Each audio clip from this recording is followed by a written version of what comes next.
안녕하세요. 오늘은 교과서 19쪽의 문제 4번부터 시작하겠습니다.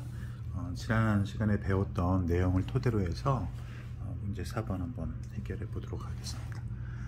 자, 여러분들 지난 시간에 다항식분의 다항식 형태에 대한 수렴 발산을 조사할 때는 뭘 비교하라 그랬지?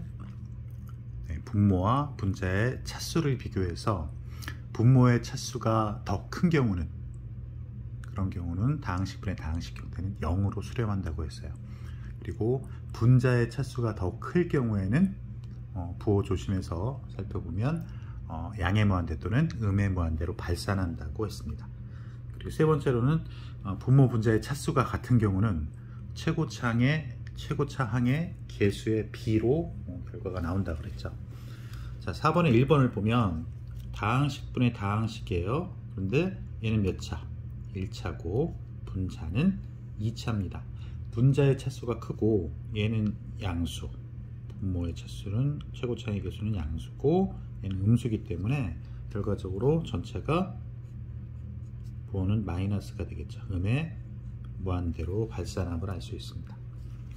자, 두 번째, 자, 2번 문제는 다항식이죠. 자, 처음부터 계속 했던 내용인데 다항식에 대한 n이 무한대로 갈 때의 극한값은 뭐만 찾으면 된다 그랬어? 예, 최고차항의 개수의 부호가 결정한다고 그랬어요. 이거 1이죠. 양의 값입니다. 그래서 이것의 극한값은 양의 무한대로 발산함을 알 수 있어요. 자, 이제 아래쪽에 이제부터 할 것은 수열의 극한의 대소관계는 어떻게 할 수 있을까 해서 나왔어요. 자, 수렴하는 수열의 극한의 대소관계에 대한 다음과 같은 성질이 성립한다 그랬어. 자, 여기서 선행 조건이 수렴하는 수열입니다. 이거 동그라미 쳐놓으세요. 수렴할 때 성립한다는 얘기야. 수렴할 때. 자, 수렴하는 둘 또는 셋 이상의 극한의 대소관계에 대해서 수열의 극한의 대소관계는, 자, AN과 BN이 있는데 각각의 극한값이 알파와 베타라고 주어졌을 때, 첫 번째, 모든 자연수 n에 대해서 AN이 BN보다 작거나 같으면 그 각각의 극한값도 크기가 유지가 된다는 얘기죠. 부호가, 요 부등식이 BN이 크거나 같으면 BN의 극한값이 AN의 극한값보다 크거나 같다. 즉 각각의 극한값의 크기가 알파가 베타보다 작거나 같다는 얘기예요. 두 번째로는 샌드위치 정리라고 많이 부르는데 수열 CN이 모든 자연수 n에 대해서 AN과 BN 그 사이에 CN이 있고 크기 관계가 크거나 같다로 점점 커지거나 같아집니다. 이때 양 끝에 있는 극한값이 알파, 베타로 가는데 이 베타와 알파 값이 같다면 이 가운데 낀 CN의 극한값도 이 값 알파로 간다는 얘기예요. 자, 그런데 뭐 이거는 여러분들 함수의 극한에서도 배웠고 그 크기 관계가 유지된다는 건데 주의해야 될 점은 여러분들 여기에 등호가 없는 경우, AN과 BN의 등호가 없는 경우는 어떻게 될까요? 등호가 없을 때도 이렇게 성립한다는 얘기야. 등호가 없다 그래서 여기가 등호가 없다라면 거짓이란 얘기예요. 즉 뭐냐면 AN과 BN의 크기가 이와 같으면 리미트 n이 무한대로 갈 때 AN과 리미트 n이 무한대로 갈 때 BN의 크기 관계가 이렇게 된다는 건 거짓이라고. 여기에는 등호가 붙어줘야지 참인 명제가 됩니다. 그래서 이거 주의하세요. 이거에 대한 예는 요 아래쪽에 참고에 잘 설명이 되어 있어요. 다시 한번 볼 테고, 자, 샌드위치 정리도 마찬가지예요.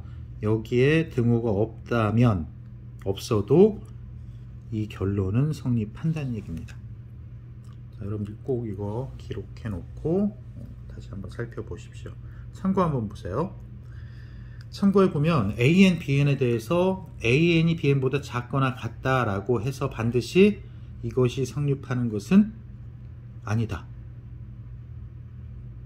자, 뭐예요? 이거 지금 요거 선생님이 프린트 이건 잘못됐어. 요거야 요거. 이거로 교과서에 이렇게 나왔죠? 얘입니다. 이게 출판사에서 제공한 PDF 파일인데 잘못 인쇄가 되어 있네. 자, 여기 등호가 없다고 그래서 결론도 등호가 없다라면 거짓이란 얘기예요. 예를 들어서 AN이 n분의 1, BN이 n분의 2면 명백하게 n분의 1이 n분의 2보다는 작죠. 그렇지만 AN의 극한값 n분의 1 어디로 가? 0으로 가고 n분의 2도 0으로 가기 때문에 여기엔 등호가 빠졌지만 결론이 알파와 베타가 어떻다는 얘기예요. 둘 다 0으로 같아질 수 있다는 얘기입니다. 그래서 이와 같은 명제는 거짓이 되는 거예요. 이거 중요한 내용이니까 꼭 잘 살펴보기 바랍니다. 자, 이를 토대로 해서 예제 3번 봅시다. 예제 3번을 보면 자, 예제 3번에 보면 AN이 모든 자연수 N에 대해서 다음의 부등식을 만족한대요. 자, 다음의 부등식을 만족할 때 AN의 극한값은 얼마냐 하는 거야. 그러면 양 옆에 있는 이 수열은 극한값이 뭐지? n 플러스 1분의 2n이에요. 1차식 분의 1차식의, 즉 다항식 분의 다항식인데 분모와 분자의 차수가 같죠. 그때는 최고차항의 개수의 비 1분의 2니까 2로 갑니다. 얘도 n 플러스 1분의 2n 플러스 1, 뭐 좌변과는 1이 차이가 나는데 이때도 최고차항의 개수의 비 1분의 2, 그래서 우변도 2로 갑니다. 그러니까 가운데 끼어있는 이 AN의 극한값도 어디로 갈 수밖에 없어? 2로 간다. 따라서 리미트 n이 무한대로 갈 때 AN은 2라는 사실을 알 수가 있습니다. 자, 문제 5번 다 각자 풀어보세요. 어렵진 않은데 여러분들 어떤 수열이 가운데 껴있고 양옆에 또 다른 수열들 사이에 어떤 수열 AN이 껴있을 때 그것의 극한값을 구하라 하는 문제는 대부분이 위에서 배웠던 샌드위치 정리예요. 그래서 자, n제곱 플러스 an 이것이 n제곱 마이너스 n 플러스 1 n제곱 플러스 2n 플러스 3 사이에 있어요. 그거나 같다로 사이에 있지. 그때 an의 극한값을 구하라. 그러면 이 부등식에서 an만 남기자고. 그러면 각각의 항들을 n제곱으로 나눠주자. 자, n제곱이라고 하는 것은 양수이기 때문에 부등식의 방향은 변함이 없죠. 그래서 전체를 n제곱으로 나눠줬다 생각하면 n제곱분의 n제곱 마이너스 n 플러스 1 그리고 an n제곱분의 n제곱 플러스 2n 플러스 3이 됩니다. 자, 2차식분의 2차식, 2차식분의 2차식이고 최고차항의 개수 b가 1분의 1, 얘도 1분의 1이기 때문에 좌변과 우변 모두 어디로 가요? 얘도 1, 얘도 1로 갑니다. 따라서 리미트 n이 무한대로 갈 때 an의 극한값은 좌우의 극한값과 같아지는 거죠. 1이 답이죠. 자, 이제부터 이제 소단원, 세 번째 소단원이에요. 등비수열의 극한. 여러분들 등비수열은 다 배웠죠? 등비수열은 뭐야? 첫째 항 A가 있고, 그 다음 항부터 일정한 값이 계속해서 곱해져 나가는 수열을 뜻합니다. 그러면 그런 등비수열의 극한의 성질에 대해서 이제 살펴볼 겁니다. 자, 개념 알기 전에 이제 개념 열기를 한번 보자. 자, 성분 하나가 있죠. 1, 길이가 1인 성분이 있고 그 다음 1단계를 거치니까 이걸 3등분해서 가운데 토막을 빼낸 거야. 그치? 3등분해서 가운데 토막이 비었죠. 이렇게 두 토막이 나오고 다시 남아있는 선분을 3등분해서 가운데 토막을 빼내는 겁니다. 이런 과정을 계속해서 반복할 때 그럴 때 우리 AN은 정의가 N단계에서 남은 선분의 개수예요. 그러면 A1은 몇이지? A1이 이 선분, 첫 번째 한 단계, 1단계를 거쳤을 때 선분 몇 개가 남아? 2개지. 다시 2단계 후에는 1단계에서 각각의 선분을 또 3등분해서 가운데 토막을 빼내서 선분은 2개가 되고 하나짜리가 2개가 되고 하나짜리가 2개가 돼요. 그러니까 몇 개? 4개. 그래서 2의 여러분 A2는 2의 제곱임을 알 수 있어요. A3은 다시 이곳에 두 토막 선분은 2배씩 늘죠. 그러니까 2의 세제곱 8개가 되는 겁니다. 자, 이와 같은 규칙을 봤을 때 AN은 뭐가 될까? 자, A1이 2의 1제곱, A2가 2의 2제곱, A3가 2의 세제곱이에요. AN은 그렇죠, 2의 N제곱이 되는 거예요. 자, 2번은 B에는 N단계에서 남은 선분 중 한 개의 길이야. 그러면 첫 번째 단계는 1이라는 선분을 3등분 했을 때 그 3등분 중에 한 토막이에요. 이거 길이 몇이야? 이거 3분의 1이지. 다시 3분의 1을 세 토막으로 나눠서 그 중에 하나니까 얘는 3분의 1의 제곱이 될 테고, 그 다음은 얘도 3분의 1의 세제곱이 될 겁니다. 따라서 얘가 B1이고 얘가 B2, 얘가 B3가 되죠. 따라서 자, 위에 그림 잘 보이죠? 자, B의 Bn이란 수열, 이것의 일반항은 3분의 1의 N제곱이 되겠지. 자, 이렇게 해서 각각 AN, BN이 나왔는데 AN, BN의 극한을 추측하래. 그러면 여러분 리미트 첫 번째는 n이 무한대로 갈 때 AN은 리미트 n이 무한대로 갈 때 2의 n제곱임을 알 수 있어요. 자, 2라는 숫자를 한없이 거듭 제곱해 나가면 그 값은 무수히 커지는 걸 알 수 있죠. 여러분들 교과서 아래쪽에 첫 번째 그래프가 2의 n제곱에 대한 그래프죠. 그치? 2의 n제곱 2배씩 뜬단 말이야. 2배씩. 그러니까 폭폭폭 올라가죠. 그래서 얘는 어디로 가? 양의 무한대로 감을 알 수 있습니다. 반대로 리미트 n이 무한대로 갈 때 bn. 자, 다시 쓰면 리미트 n이 무한대로 갈 때 3분의 1의 n제곱이에요. 여러분 3분의 1, 3분의 1. 이 그림에서도 보면 자, 점점 이게 3단계만 거쳤는데도 우리 눈에는 이게 점처럼 보이죠. 이거를 n을 무한으로 보냈을 때, 즉 한없이 많은 단계를 거쳤을 때는 이 길이는 거의 어디로 간다? 0으로 감을 알 수 있습니다. 3분의 1의 n제곱, 즉 무한대분의 1꼴이에요. 자, 그래서 여기 이제 그래프도 나오고 했는데, 자, 여기 그래프 교과서 통해서도 볼 수 있고, 이 n제곱의 그래프는 무한대로 발산하고 3분의 1의 n제곱은 0에 한없이 가까이 감을 알 수 있습니다. 자, 그런데 이 지금 개념 열기에서 AN과 BN이란 수열의 차이점이 뭘까? 결론부터 말하면 여기서는 공비가 1보다 클 때를 뜻해요. 얘는 공비가 0과 1 사이 값이죠.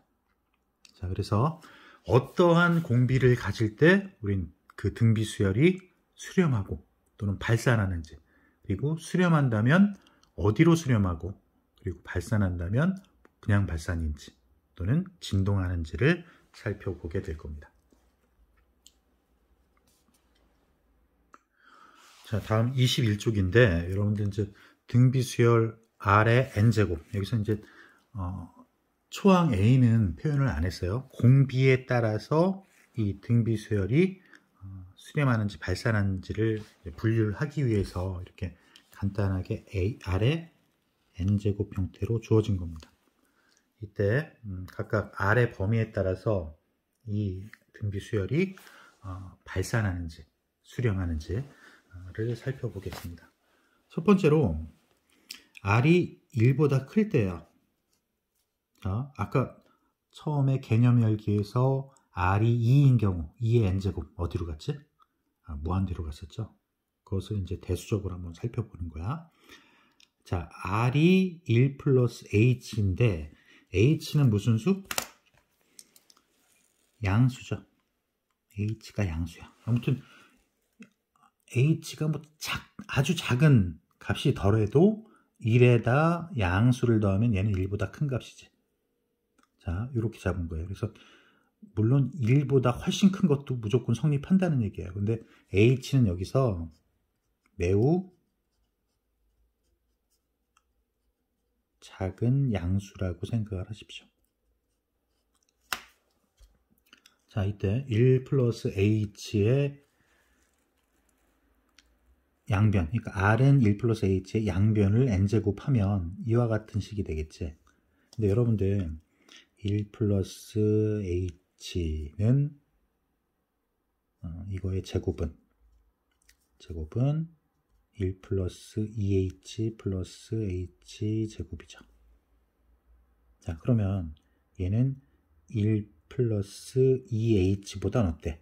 H가 양수니까 양수의 제곱도 양수고 이와 같은 게 성립합니다.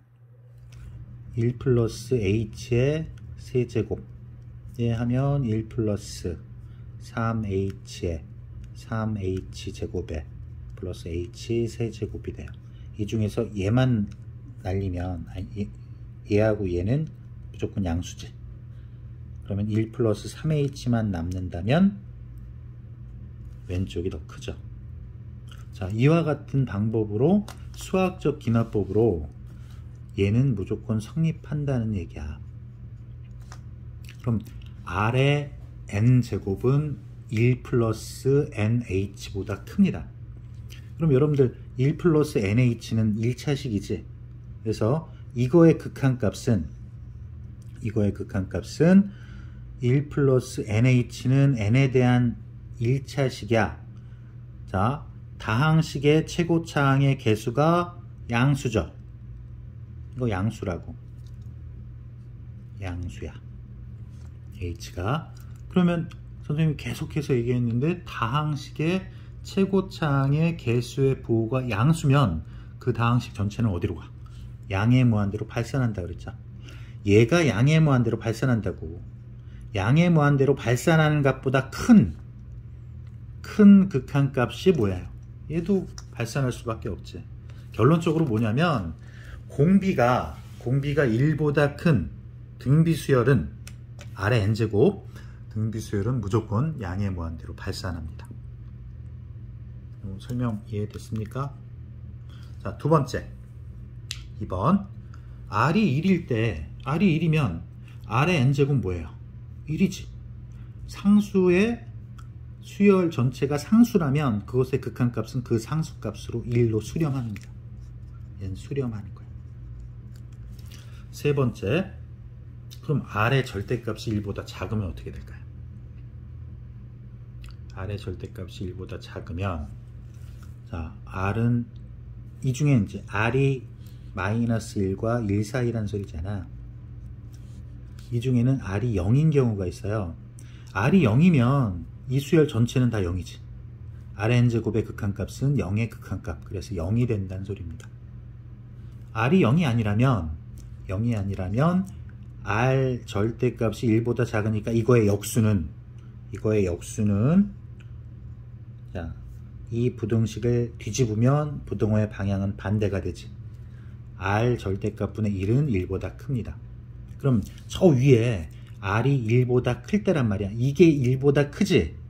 이게 1보다 크면 이것을 공비로 하는 R의 n제곱의 절대값분의 1 이것의 극한값은 1보다 큰 것의 n제곱의 극한값은 1번에서 무한대랬죠. 그치?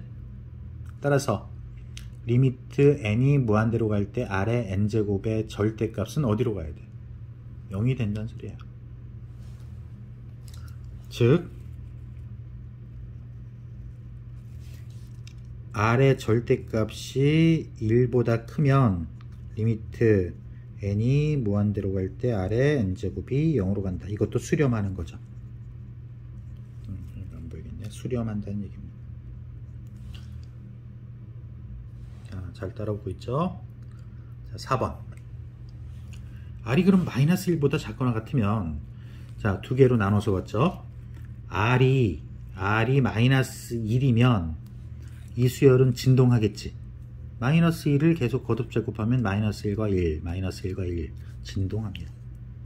마이너스 1보다 작으면 r의 절대값은 1보다 크니까 1번에 의해서 r의 n제곱의 절대값, r의 절대값의 n제곱이 되고 이것의 극한값은 r의 절대값이 1보다 크니까 발산한다는 얘기예요. 그러면 여기서 이제 눈여겨봐야 될 게 몇 번이 수렴했지? 위에서 2번하고 3번이 수렴했죠. 2번하고 3번이 수렴했어. 언제? r이 1일 때와 r의 절대값이 1보다 클 때 수렴했다고요. 이것을 정리해 놓은 게 교과서 21쪽의 맨 하단에 펴 있죠. 박스. 자, 이상을 정리하면 등비수열 r의 n제곱의 수렴과 발산에서 r이 1보다 크면 r의 n제곱은 무한대로 발산합니다. 1일 때는 1로 수렴해.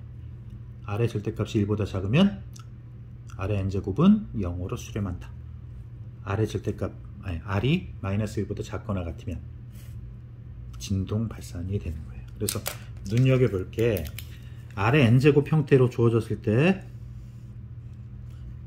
r의 n제곱은 언제 수렴하냐?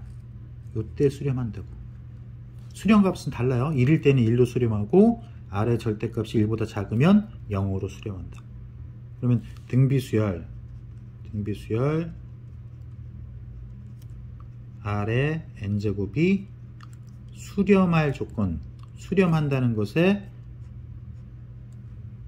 필요 충분 조건은 뭐예요? r이 마이너스 1보다는 커야겠지. 그리고 1보다는 작거나, 자, 2번에서 같을 때도 되잖아. 등비수열 r의 n제곱이 수렴한다는 얘기는 r의 범위가 마이너스 1보다 크거나 같고 1보다 작다라는 얘기예요. 중요해. 자, 꼭 기억하십시오. 자, 앞에 배웠던 내용을 토대로 해서 여러분들 이제 문제 한번 풀어봅시다. 문제 1번, 문제 2번 다 한번 먼저 풀어보세요. 정지시켜 놓고 풀어보고 확인 들어갑시다. 다들 풀어봤죠? 자, 그러면 다음 수열 다 보니까 뭐야? 등비수열이야. 아래 n제곱 형태죠. 이것의 수렴, 발산을 조사하고 수렴한다면 그 극한값을 구하라. 수렴 조건이 뭐였지? 마이너스 1보다 크고 1보다는 작거나 같아야지 수렴해. 그런데 아래 값이 1이면 1로 수렴하고 마이너스 1보다 크고 1보다 작으면 0으로 수렴한다.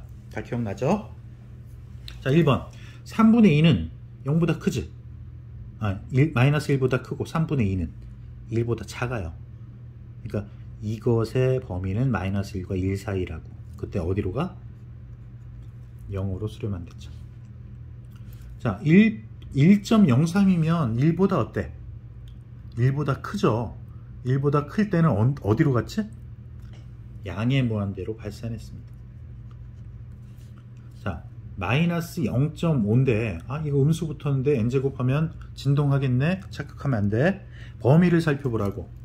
자, 마이너스 0.5라는 것은 마이너스 1보다 크고 1보단 작죠. 자, r 값이 마이너스 1과 1 사이면 어디로 수렴해? 0으로 수렴한다고. 네 번째, 마이너스 3분의 4는 얘는 마이너스 3분의 4는 마이너스 1보다 작죠. 마이너스 1보다 크고 1보다 작을 때 수렴한다고. 근데 마이너스 1보다 작아져 버리니까 얘는 진동하는 거죠. 진동하는 발산입니다. 다들 이해됐죠? 자, 2번. 자, 아크릴판 한 장의 자외선 투과율이 0.45입니다. 한 장을 통과할 때 빛에서 자외선이 0.45만큼만 투과한다고. 자, 두 장 하면 0.45에다가 0.45를 곱한 것만큼 투과하겠지. 자, N장을 투과한 자외선의 양, 그것을 AN이라고 하자는 얘기예요. 그럼 AN은 뭐가 될까? 0.45씩 계속 곱해 나가는 거죠. 0.45의 n제곱이 됩니다. 0.45란 값은 마이너스 1보다 크고 1보다 작잖아. 그럼 리미트 n이 무한대로 갈 때 0.45의 n제곱은 마이너스 1과 1 사이 값이니까 어디로 수렴해? 0으로 수렴한다. 자, 예제 1번. 자, 예제 1번은 자, 분모와 분자의 지금 등비수열 형태를 분모와 분자에서 항으로 갖고 있어요. 자, 이런 문제를 해결할 때 어떻게 할까를 한번 살펴보자. 일단 가장 기본적으로 한번 풀어보면 리미트 n이 무한대로 갈 때 3의 n 플러스 1제곱 나누기 4의 n제곱 플러스 1. 자, 이럴 때는 분모와 분자에서 밑이 큰, 자, 분모에서 밑의 절대값이 가장 큰 항으로 분모 분자를 나눠주는 거예요. 여기서는 4n 제곱으로 한번 나눠보자. 자, 여러분들 이제 전에 함수의 극한에서 배웠겠지만 이건 무한대분의 무한대꼴이죠. 무한대분의 무한대꼴, 이건 부정형이라고 부릅니다. 부정형에 대해서는 다음에 다시 한번 설명을 할 텐데, 부정형이라는 것은 요 무한대분의 무한대, 여러분들 무한대가 숫자인가? 무한대는 숫자가 아니야. 약분하면 될까 이거? 아, 이거 누운 팔 같으니까 약분해서 1이다. 아닙니다. 그래서 이것은 양의 무한대로 발산할 수도 있고 0이 될 수도 있고 0이 아닌 상수값도 될 수 있는 꼴이에요. 정해지지 않은 형태라고. 부정형이라고 하는 것은 정해지지 않은 형태를 뜻해. 그러면 문제를 풀 때마다 그 문제의 독특한 숫자의 값에 따라서 수렴할 수도 있고 발산할 수도 있어요. 그럼 여기서 좀 전에 말했듯이 4n제곱으로 분모 분자를 나눠주면, 자, 분모는 4의 n제곱으로 나눠줬으니까 1이 되겠지. 그리고 1이 있던 자리는 4의 n제곱분의 1이 됩니다. 4분의 1의 n제곱으로 봐도 되고. 그런데 자, 그러면 여긴 지수가 다르지. n 플러스 1. 그럼 1은 끄집어내자고. 3이 하나가 나왔으니까 3 앞에 붙고, 분모의 4의 n제곱, 분자의 3의 n제곱이니까 4분의 3의 n제곱이 되는 거예요. 여기까지 해야 되지. 그럼 4의 n제곱분의 1 0으로 가자. 4분의 3의 n제곱도 0으로 가. 그러면 이 형태는 1 더하기 0분의 분자는 3 곱하기 0이라고. 결국 이거 뭐예요? 3이지. 그래서 1분의 0. 3 곱하기 0은 0. 1분의 0 꼴이니까 0으로 수렴함을 알 수 있습니다. 자, 다시 한번 쓰면 이런 형태, 이런 분모와 분자의 등비 수열 형태가 항으로 들어있는 경우에는 분모에서 밑의 절대값이 가장 큰 항으로 분모와 분자를 나누어서 해결합니다. 꼭 기억하세요. 자, 문제 3번 먼저 풀어보십시오.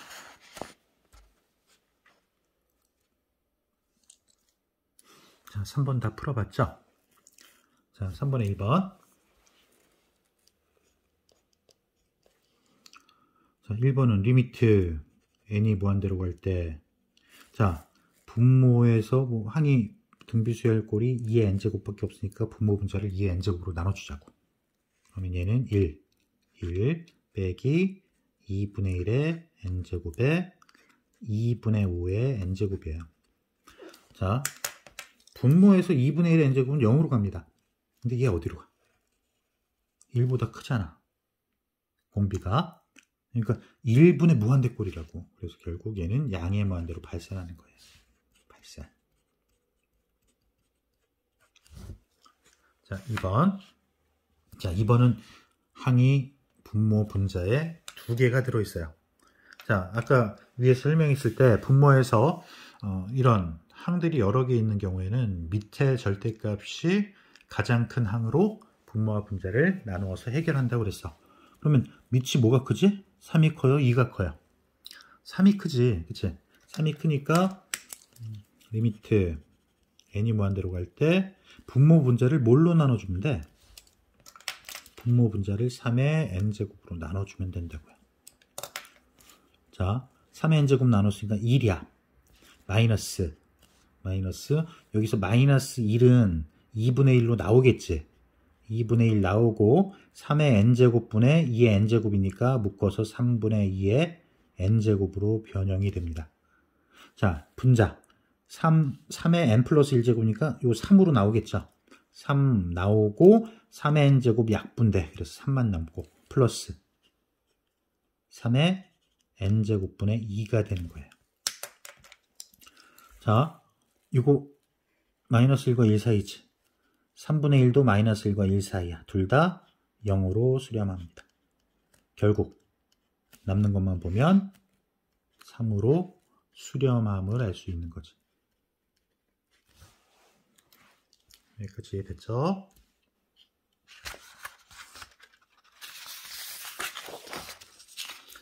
자, 교과서 22쪽. 그러니까 이 소단원의 제일 마지막 문제예요.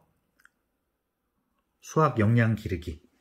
자, 수학 역량 기르기가 있는데 다음 대화를 읽고 R이 0보다 클 때야. R이 양수로 한정을 뒀습니다. 고맙게도. 음수 나오면 지저분하고 싫잖아.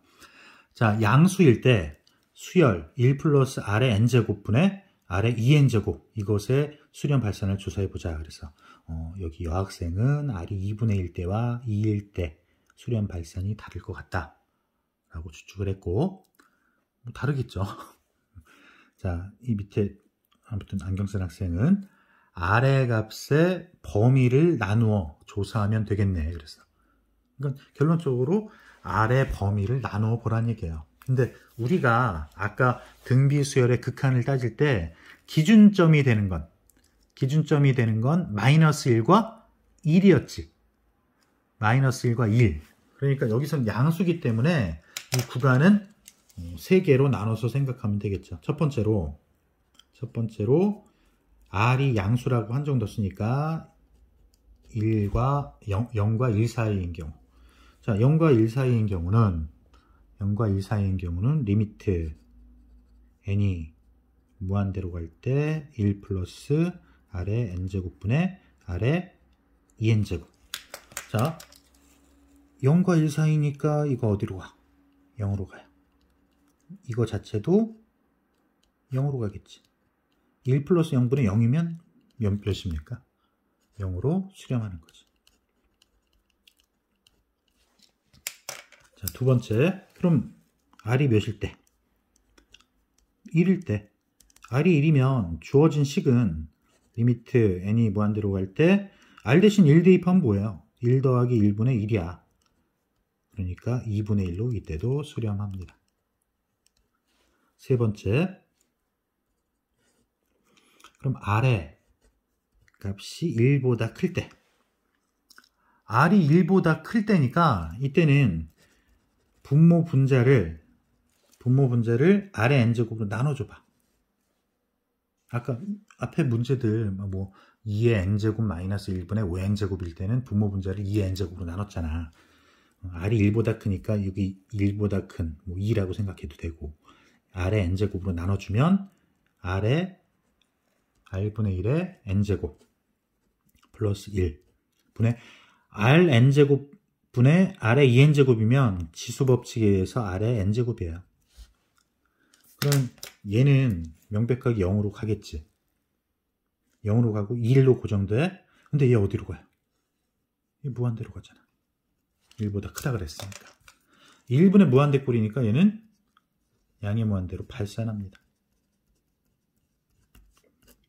이와 같이 문자로 나온 식을 수렴 발산을 조사하라 할 때는 아래 범위를 구간을 나눠서 생각을 해봐야 돼요. 자, 구간을 나눌 때 기준점은 공비가 마이너스 1 그 위치를 기준으로 어디에 존재하느냐를 꼭 따져봐야 돼요. 알겠죠?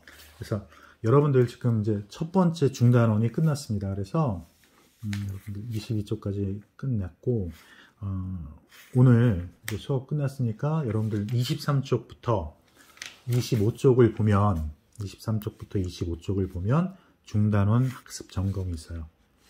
자, 이 부분은 선생님이 프린트를 나눠줄 거야. 근데 그러기 전에 여러분들 숙제로 다음 시간까지 중단원 1번부터 16문제 있습니다. 풀 수 있는 데까지 자력으로 다 풀어오세요. 풀 수 있는 데까지. 그래서 다음 시간에 프린트를 나눠주면 여러분들이 푼 것과 수업 시간에 선생님 풀이를 비교를 해가면서 내가 뭘 놓쳤는지, 내가 좀 미흡한 정의나 정리가 없었는지 반성하는 시간, 그래서 문제 점검하는 시간으로 갖겠습니다. 긴 시간 동안 고생했고 다음 시간에 교과서 꼭 풀어오십시오. 다음 시간에 보자. 수고했습니다.